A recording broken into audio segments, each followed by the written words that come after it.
दिन, महीने, साल, दशक कहाँ फिसल गए समझ ही नहीं पाओगे। एक 100 का नोट भी होता है तो थोड़ा तो ख्याल करते हो ना कि खर्च कहाँ कर रहा हूँ। करते हो कि नहीं?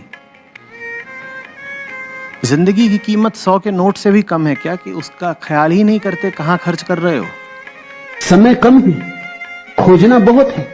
ऐसे तुम भटकते रहे, कभी बाएं कभी दाएं, कभी यहां कभी वहां, तो सब खो जाएगा। ये अवसर खो मत देना, ये अवसर मुश्किल से मिलता है। मैं एक घर में मेहमान था, 2 बच्चे सीढ़ियों पर बैठ के बड़ा झगड़ा कर रहे थे। तो मैंने पूछा मामला क्या है। जब मारा पीट पर नौबत आ गई तो मैं उठा और बाहर गया। मैंने कहा रुको, बात क्या है? अभी तो भले चंगे बैठे खेल रहे थे। उन्होंने कहा कि इसने मेरी कार ले ली। मैंने कहा कहां की कार? तो उन्होंने कहा आप समझे नहीं, आपको खेल का पता ही नहीं। तो उनका खेल मुझे समझाओ। तो उन्होंने कहा बात यह है कि रास्ते से जो कारें गुजरती हैं, जो पहले देख ले वो उसकी। अभी एक काली कार गुजरी, वो मैंने पहले देखी और ये कहता है मेरी। इससे झगड़ा हो गया। अब सड़क से कारें गुजर रही हैं और 2 बच्चे लड़ रहे हैं कि किस, और बंटवारा कर रहे हैं। कार वालों को पता ही नहीं कि यहां मुकदमे की नौबत आ गई, मारपीट की हालत हो जा रही है। विचार भी ऐसे ही हैं, तुम्हारे मन के रास्ते से गुजरते हैं, इसलिए तुम्हारे हैं ऐसा मत मान लेना। तुम्हारा कौन सा विचार है?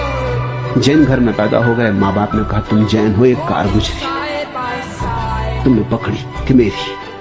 मुसलमान घर में रख दिए गए होते तो मुसलमान हो जाते, हिंदू घर में रख दिए गए होते तो हिंदू हो जाते। संयोग की बात थी कि तुम रास्ते के किनारे खड़े थे और कार गुजरी। एक ही चीज पर न जाने कितनी बार टैक्स भरते हैं। जैसे कि जब आप पैसा कमाते हैं तो इनकम टैक्स भरते हैं, उस इनकम से आप गाड़ी खरीदते हैं तो गाड़ी खरीदने पर जीएसटी देते हैं, जब गाड़ी खरीदते हैं तो रोड टैक्स भी सरकार आपसे वसूलती है, फिर रोड डेवलपमेंट सेस भी आपसे लेती है।